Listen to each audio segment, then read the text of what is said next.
you are taking medicines for depression, do not let anyone make you feel embarrassed for it, because people would never make fun of someone with cancer or someone with diabetes, but for some reason when it comes to mental diseases, it's like they're not real. But they are real. They're as real as any other disease.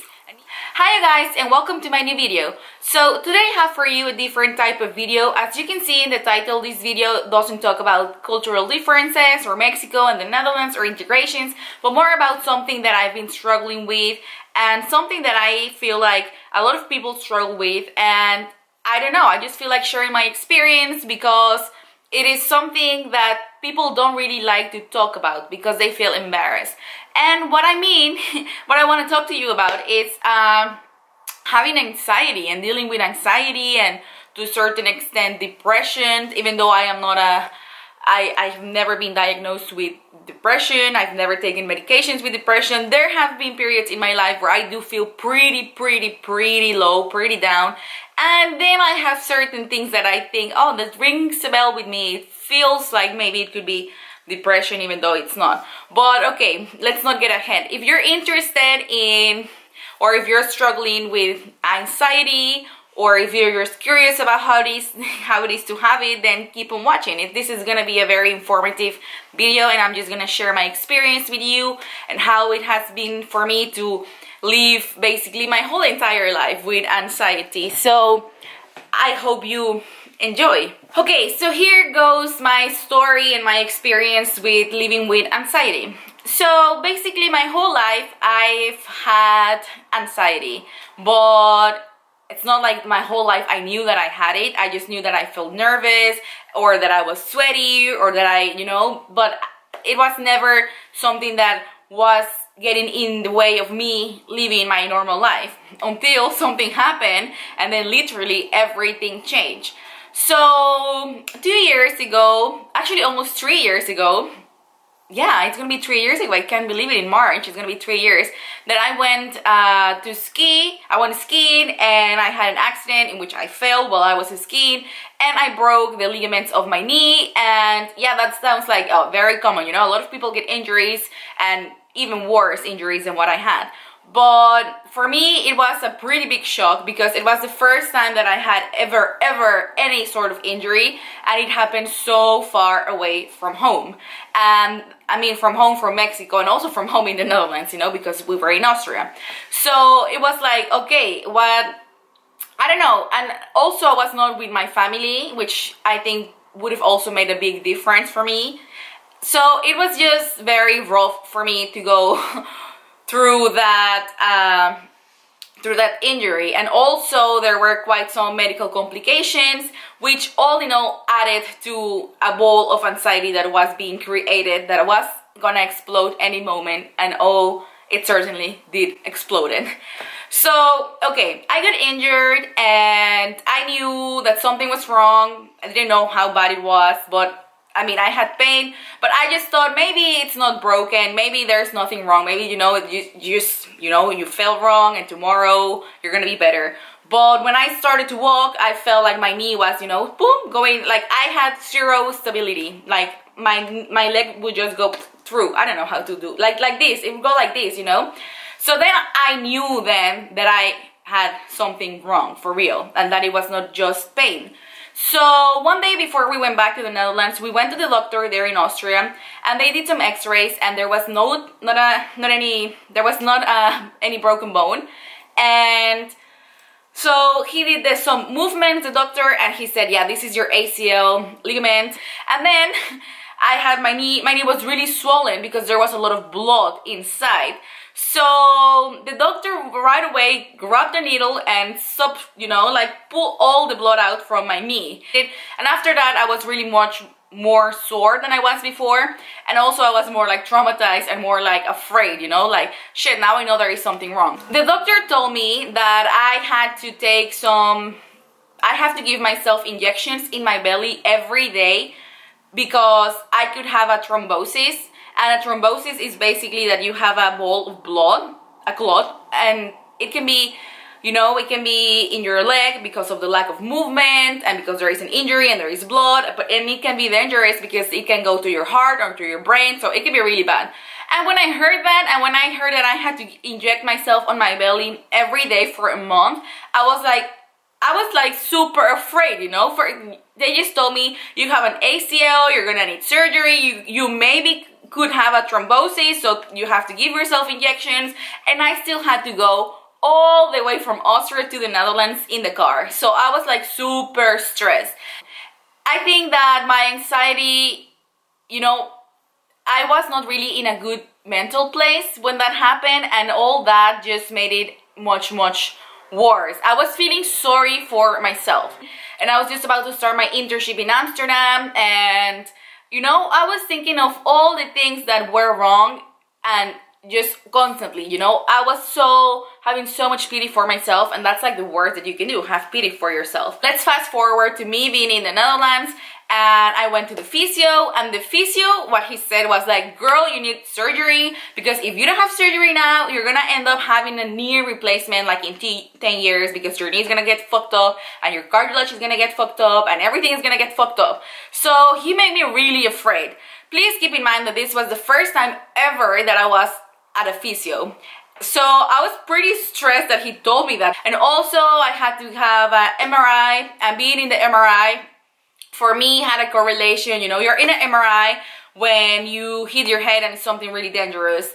And although it was just my knee, the thing that was inside the MRI, well, half my body was inside, I was just, I don't know, I was so anxious. You know, the anxiety was building up. Of course, it has a lot to do with my personality, that I am a obsessive person, I am a compulsive person, and I am an anxious person, you know. So all those things, you know, if it would be someone else that it's totally imbalanced, maybe their experience would be completely different. But for me, it was a lot to handle, all boom at once. And it was just bad news after bad news and after bad news.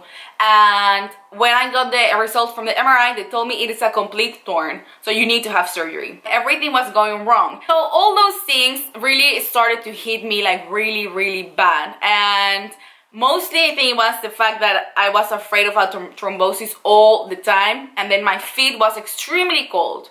Like it felt like an ice when you touch it, but for me, the feeling that I had, it was like it was burning.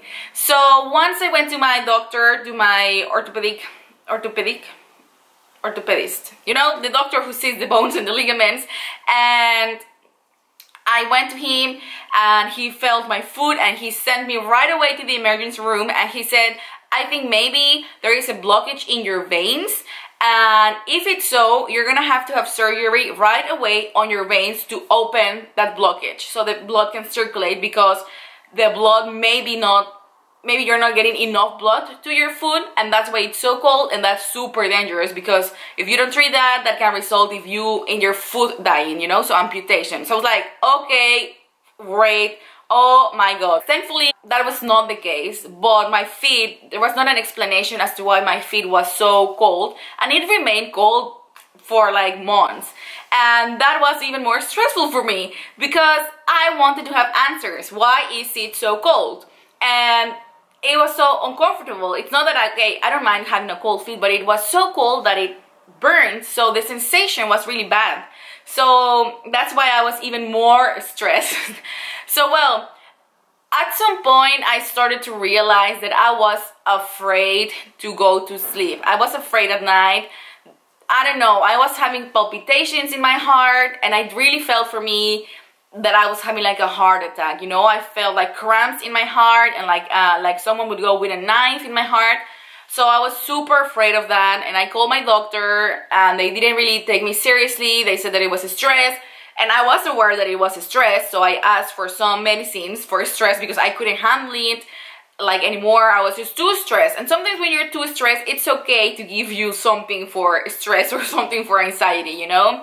And well, they didn't give me anything, so all my complaints remained, and I started having like really bad thoughts. Like I would not sleep at night at all. I would just sit in my bed and wait until it would be light outside, and then I would go to sleep, because I was afraid of dying in the dark, because somehow my brain thought that I would die during the night, but not if I would sleep during the day. So it was really bad, you know. I was not really sleeping, I was not really getting my rest, I was not really improving at all with my physio, I was not really getting any answers, and I felt really alone, even though I was not alone, you know, I was with my boyfriend, but I just felt alone. I felt like I needed the comfort of my mom. You know, when you're sick or when you're going through something of, you know, medical, you need your mom sometimes. No matter how old you are, you just need your mom.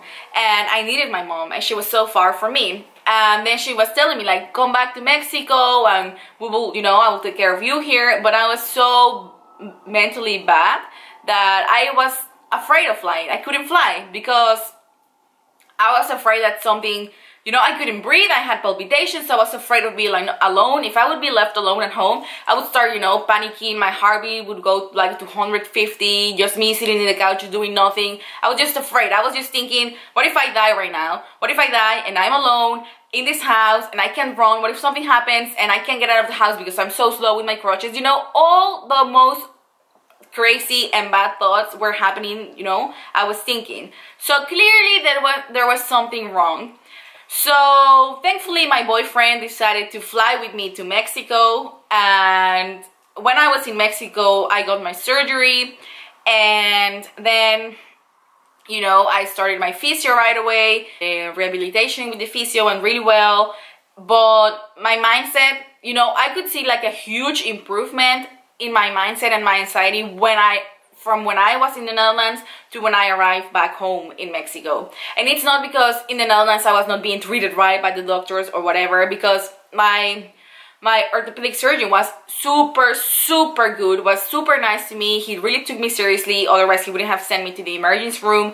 He was like really a good doctor. But I just missed, you know, home. I just missed my mom. I just missed, you know, that what I just previously explained. So automatically me being in Mexico made me feel more relaxed and less anxious, but I knew that there was something really going on.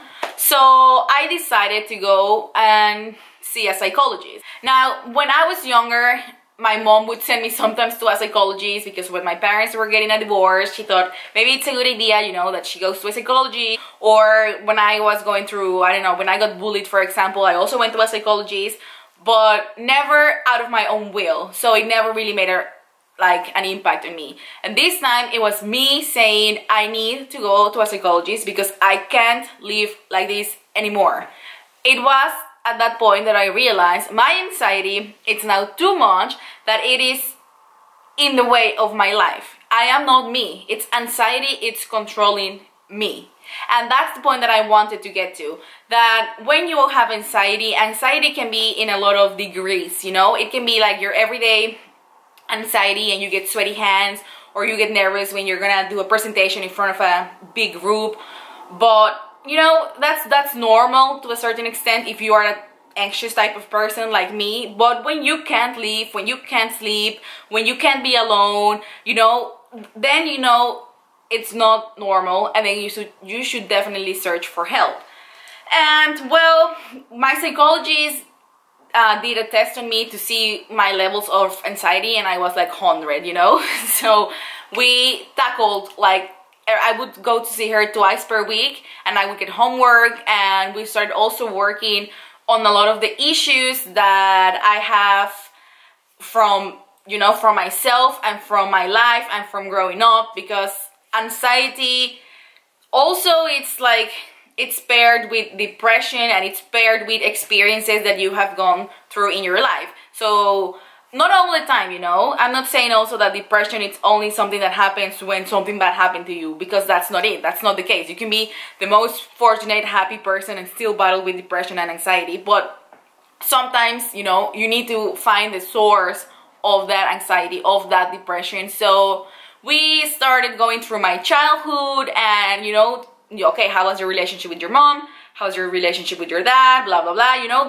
those things. And then one of the exercises that I had to do was that I had to write letters to people that I had resentments to, you know, people that I felt that had hurt me in some sort of way and that I couldn't forgive, or that I couldn't forget what they did to me.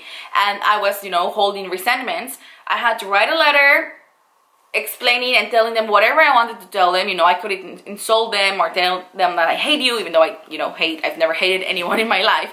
But, you know, and I would never give the letter to that person, of course. It was just a therapeutic thing, you know, and then I would go with my psychologist and I would read the letter out loud, and it was just like a way of letting things go. So this is an advice that I give you. If you are going through something, sit down and write a letter and see how you feel after you wrote your letter and you read it out loud. Anyway, so that was one of the exercises that we did, and well, we worked so hard on anxiety. And one of the things also that she told me, for example, is that when you're feeling that you're having like a heart attack because you have like a heart cramp, just tackle that thought with another thought that automatically will prove that you're not having a heart attack. For example, I am feeling that I have heart palpitation, so I'm having a heart attack. But if I would be having a heart attack, would I be able to do this with my tongue? Would I be able to clap? Would I be able to do this, you know? Would I be able to count from 1 to 10?